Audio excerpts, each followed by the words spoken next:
Assalamualaikum warahmatullahi wabarakatuh. Bertemu lagi di channel Aryadin. Kali ini saya akan membagikan tentang peraturan tentang pengadaan PPK guru pada tahun 2021. Yaitu banyak pertanyaan apakah nilai tahap 1 bisa digunakan di tahap berikutnya, yaitu di tahap 2 dan 3, dan bagaimana jika ada nilai passing grade atau mempunyai sertifikat pendidik tapi dia berada pada kelompok 2, yaitu di sekolahnya tidak ada formasi, kemudian daftar di sekolah lain dan ternyata tidak bisa mengisi formasi pada tahap 1, maka disebut menjadi kelompok 2. Dan siapa saja yang bisa daftar di tahap 2. Tapi sebelum dibahas, bagi Anda yang baru mampir di channel kami, jangan lupa untuk subscribe dan tekan loncengnya untuk mengetahui update soal maupun informasi yang terbaru mengenai P3K Guru SD tahun 2021. Mari kita lanjutkan ke pembahasan. Di sini kita langsung loncat di paragraf 9, yaitu seleksi kompetensi 2 pasal 33. Pelamaran untuk seleksi kompetensi 2 dapat diikuti oleh pelamar dengan kriteria sebagai berikut. Yang A, pelamar dari tenaga honorer K2 yang tidak lulus seleksi kompetensi 1. Jadi pelamar yang K2 yang pada kompetensi 1 atau tahap 1 tidak lulus itu bisa daftar lagi. Yang kedua, guru non-ASN yang terdaftar di Dapodik yang tidak lulus seleksi kompetensi 1. Guru-guru non-ASN yang ada di sekolah negeri yang pada tahap 1 ini tidak lolos, jadi masih bisa ikut di tahap 2. Yang ketiga, guru swasta yang terdaftar di Dapodik, jadi yang kemarin sudah daftar dan guru swasta yang sudah daftar tapi tidak bisa ikut tahap 1, di tahap 2 ini bisa ikut. Yang keempat, lulusan PPG, pendidikan profesi guru. Jadi ini yang fresh graduate, yang lulusan PPG walaupun belum mengajar, ini bisa daftar pada seleksi kompetensi tahap 2 ini. Pelamar sebagaimana dimaksud pada ayat 1 huruf A dan huruf B melakukan pemilihan kebutuhan ulang pada SSC ASN. Jadi kalau sekarang yang tahap 1 itu harus di sekolahnya masing-masing, untuk tahap 2 ini tidak bisa memilih di sekolah yang belum terisi pada tahap 1. Jadi formasinya masih kosong, itu bisa didaftari lagi, itu bebas milih selama masih dalam satu kabupaten. Pelamar sebagaimana dimaksud pada ayat 1 huruf C dan huruf D melakukan pemilihan kebutuhan untuk pertama kalinya. Jadi untuk yang guru swasta dan lulusan PPG ini memilih kebutuhan yang pertama kalinya, milih di sekolah dasar mana.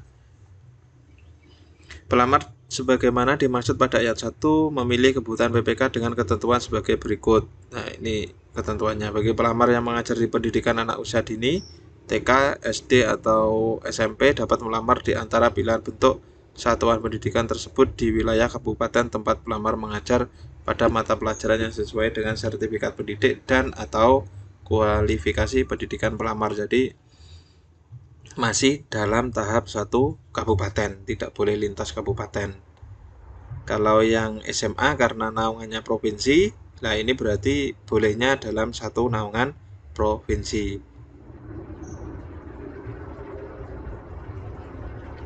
Bagi pelamar pada kriteria ayat 1 huruf D dapat memilih kebutuhan P3K di sekolah yang sesuai dengan domisili pelamar dan sertifikat pendidik dan atau kualifikasi pendidikan pelamar. Jadi yang huruf D tadi kan lulusan PPG, ini bisa melamar di domisili pelamar.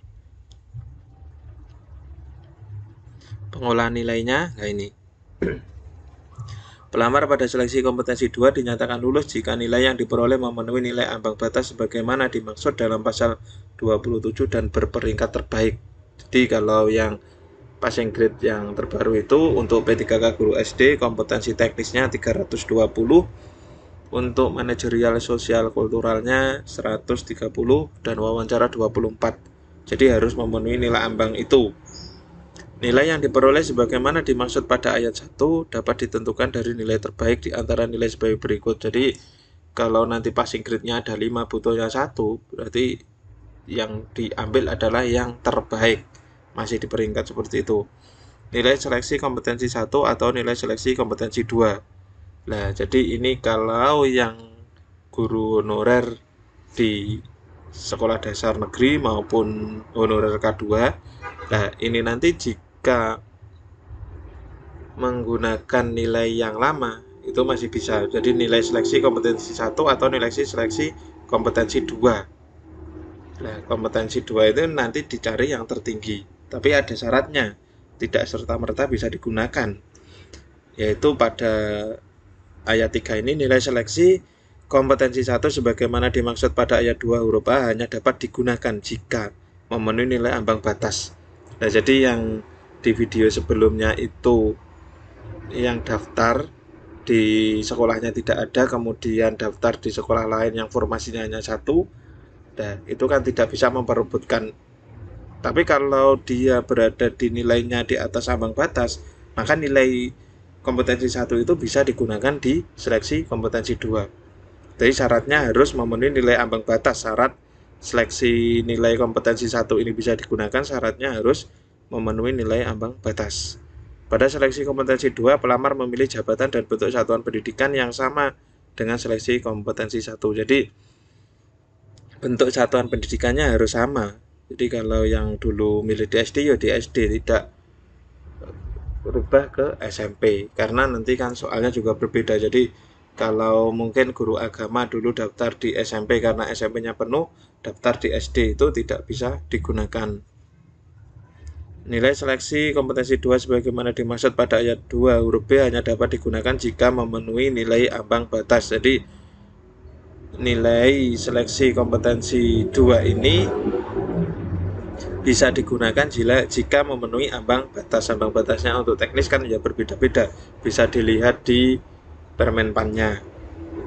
Kemudian dalam hal pelamar memiliki nilai akhir yang sama, penentuan kelulusan akhir secara berurutan tetap, yaitu dilihat nilai total. Kalau sama, kompetensi teknis yang paling tinggi.